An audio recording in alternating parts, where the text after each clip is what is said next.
next up I'm gonna play the Crossroads. This is a pretty typical American campaign mission.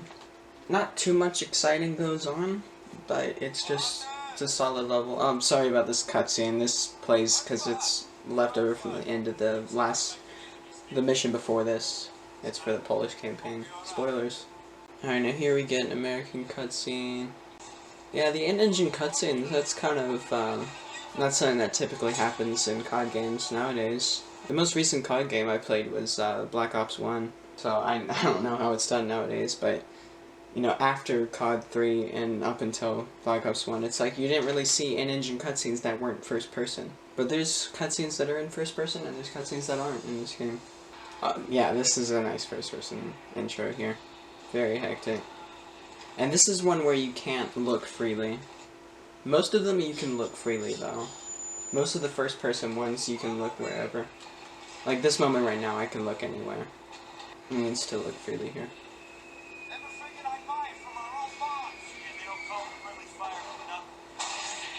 Yeah, this is an interesting concept, like, having to hide from your own mortar teams. We got Thompson and M9. The Thompson's alright. Oddly enough, I think it actually has a bit more range than the MP40 in this game, which is weird. I wouldn't expect that at all. But, yeah, there's a little, like, courtyard kind of fight here.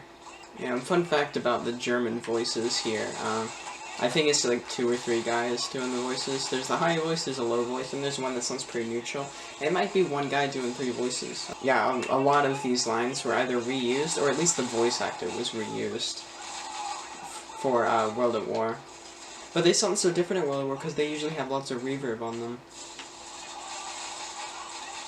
And there's certain enemy quotes that are used for like every type of enemy, regardless of their nationality. Well, not quotes, but just any kind of like grunting or like melee noises or whatever. Jeez, this guy's, they're brutal. Right? Anyway, yeah, there's a lot of lines that just kind of meld together between enemies and allies because they're just generic male grunting noises. Oh yeah, and here you gotta go through the back of this building. There's a little place with a height difference here. Yeah. This part reminds me of dropping down like in all these places and Resistance Fallout. Whoa, that guy just walked through the level. You see that animation where he jumps down there? Reminds me of Resistance. It also kind of reminds me of in Resistance 3 when you first meet the whatever they're called, long legs, I think. Yeah, when you first meet the long legs, when they land, they kind of absorb the impact from their legs like that. Things you do in video games that you never do in real life. Just walk into the line of fire right there. Because it can't hurt you. As far as I know. And if it does, it doesn't matter, we're playing on recruit.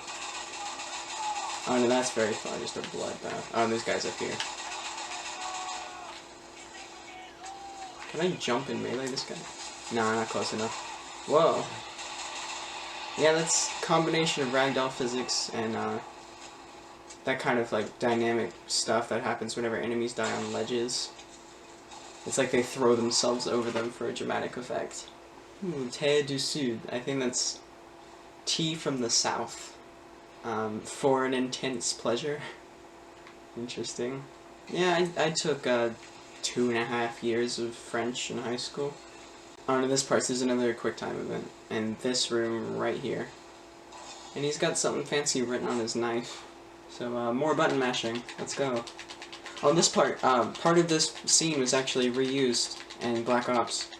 The part where you take the grenade, like, yeah, you pull the pin off the grenade that's on him, and then push him back, and he blows up. I'll do that PS1 glass right there. Ooh, trois arches. 3 arches. I don't know if I said that right. Trois arches. Yeah, see, here's the grenade part coming up. Dang. It's so, like, brutal, this combat. You never see this kind of physical confrontation in war games because most of it takes place, like, between you and the enemy and a long distance and a lot of bullets. We gotta go through this muddy water. Ew. Gross. Oh, this part's cool. Yeah, they block the doors. I don't think you can kill that guy. But yeah, they block those doors, and I think... No, they throw smoke grenades in a bit. Yeah, so you gotta fight your way up here, and you gotta shoot them through a little hole that leads to the roof. Very cool. There's a lot of creative stuff that can happen in war-torn buildings, you know? It's a nice setting. Yeah, kill grenadiers through destroyed ceiling is the objective. I saw a grenade, Oh, there's another. Oh my gosh. Hey, I see you. Hey, I see you too.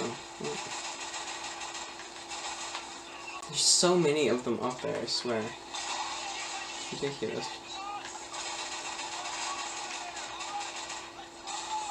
Alright, well, I think we got them all. Now we just gotta go back up the stairs? Yeah, alright. And they're open now.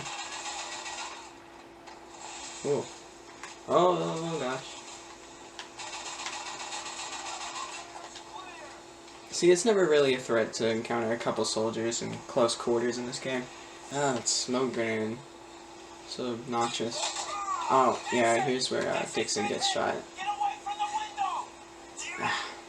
Stupid, careless son of a bitch! That's the most swearing you will ever hear in this game. Alright, now, see that thing just rolling in slowly. Ow. Yeah. We gotta... This is one of those places where you gotta hold off a bunch of enemies for a long time.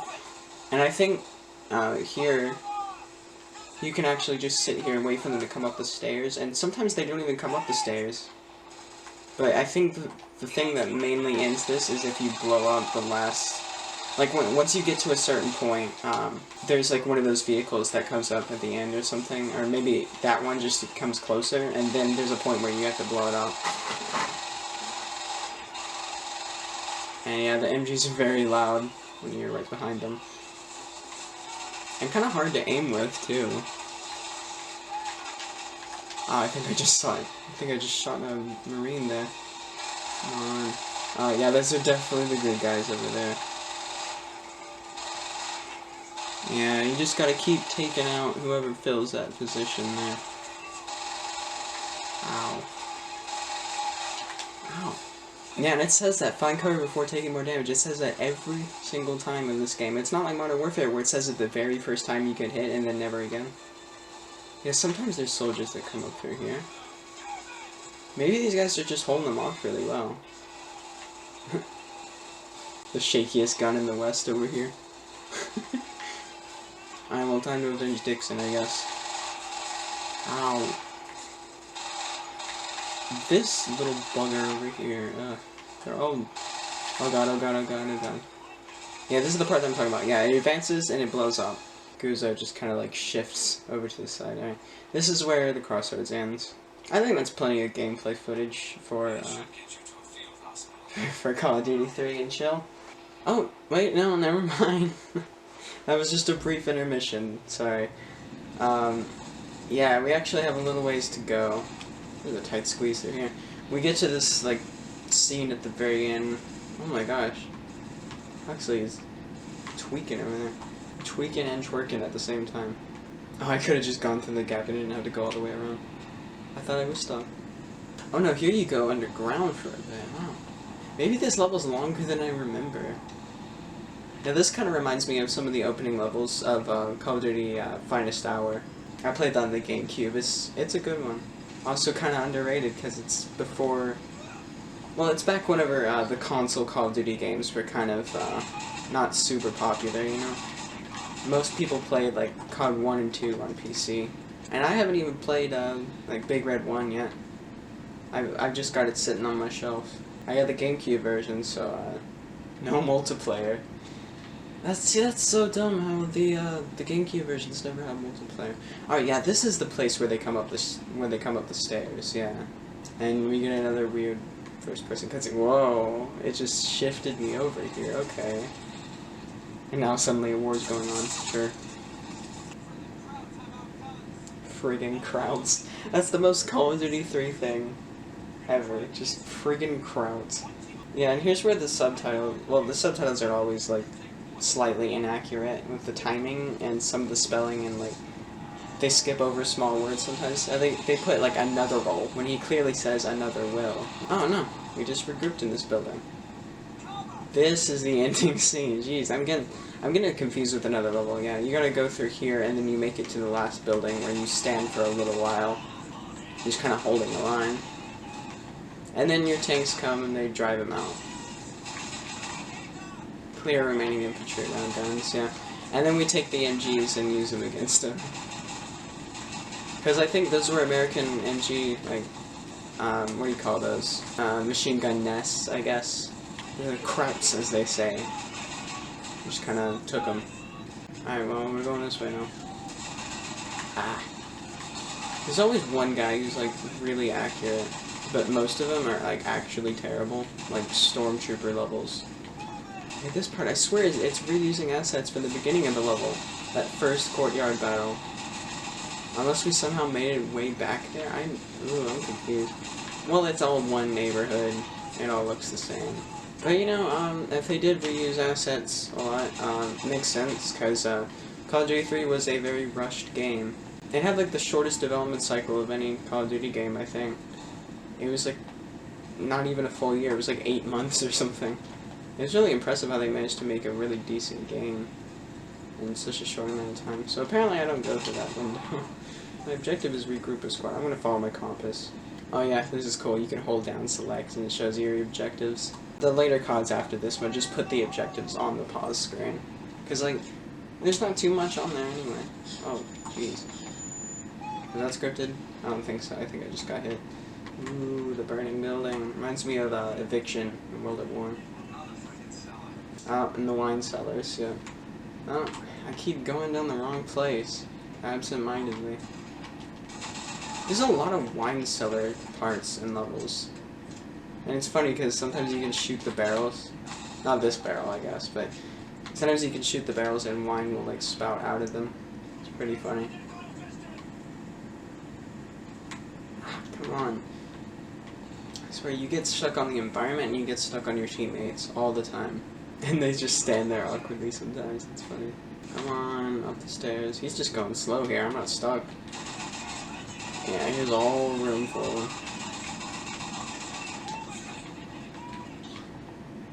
I'll use a Thompson. I'm getting kind of tired of the MP40. I'll use it for a while, I guess. Yeah, there's another building full of them, and then we take that building over there. Yeah, eventually, those like things, these just fall. They literally just fall to the floor, and then we pass by. Yeah, the Thompson's got a really high rate of fire in this game. Definitely kind of like average sound effects, though. Allied Assault has the best Thompson ever. It's super bassy. It sounds like a barking dog on rapid fire. What are you doing? They're waiting orders. Awaiting orders. Yep. See, I'm not idling. I'm awaiting orders. Pretty soon you're gonna see this wall just tumble, right? In a little bit. I'm gonna get it on camera because it's funny when it happens. I guess we gotta get rid of these guys first. I think I got brutalized in front of me there. You're brutalizing me. It's a Smith Sonic quote. And that's the MG nest I was talking about that you take. Oh. Did I catch it? I don't know, I wasn't looking over there. I don't know if I caught that. Yeah, so now we have to do a lot of shooting for a lot of time. And then these tanks will be gone, and then our tanks will come in. And then the mission ends, and everybody goes home. Except they don't, because... Well, fun fact, in France, this game is actually called Call of Duty 3, The Road to Paris. Which, makes sense. And the term Road to Paris is actually mentioned in one of the cutscenes in the English version as well. Yeah, it's just about, the Falaise Gap, and... Basically, the Falaise Gap is, it's this place, just from what I got from the game, it's this... Well, it was this gap in territory where the Allies didn't perfectly control it, and so, the Germans were still there, and so it's a part of, German-occupied France that had to be liberated, and it was very tough, and it took this huge collaborative effort from a lot of different countries, and that's what this game is about. Yeah, because there's so many, like, big battles and sequences of battles and everything within World War II. You could base a game off of, like, literally a single battle. Like, a fairly long battle that lasted a couple days. That guy disappeared. Any battle that lasted a few days, that could totally just be an entire game. And make it like a 78, 80-hour campaign based off of literally how many hours it took. That'd probably be boring. Alright, now this is legit the end. Alright, right back to the title screen. This is legit the end. There's some cool menu stuff in here too. Bonus material. Yeah, you just get to go over cool stuff like this. The concept art is really cool, actually. My favorite one is, let me find it, Hostage, yes. The level is alright, but the painting for Hostage is beautiful. I love it so much. There's just really good artwork here. There's one of them that looks like it uses photos for the background. I think it's this one. Yeah, Laison River. It looks like cropped photos. Like, look at that in the upper left corner. It's like oddly cropped. Doesn't make it any less cool though. The Laison River, it's very sloppy, very messy and gritty looking. Oil painting maybe? I don't know. I'm not too familiar with it. Call of Duty 3, it's a rushed game with not as much content as your average Call of Duty game, but it's still a really enjoyable one. I loved it so much that I first got it on Wii, and then like a few weeks after I started really getting into it on Wii, I bought it on PS3 and just started over, and it wasn't like a setback or anything. It's like, oh boy, I get to play through those levels again. There's some really decent levels in this game. I like Night Drop, the Crossroads, you know, Flays Road is good. Fuel Plant, it's a little tough, but you know, last time, a couple days ago, I played through Fuel Plant and I didn't die once, so getting better at it. Yeah, I only died once in this video. Hostage is alright, Corridor of Death is alright. Yeah, actually Corridor of Death is the ending level for the campaign, for the Canadians. And it's really intense, it's really sad, the ending for the Canadian story. It's so sad, so sad. Never gotten so attached to somebody with such a funny accent. Well, that's about it for Call of Duty 3. Hope you enjoyed. I don't know what game I'll do next. Maybe Call of Duty, maybe Sonic. Suggest a game, I guess, if you want to in the comments. And, see ya.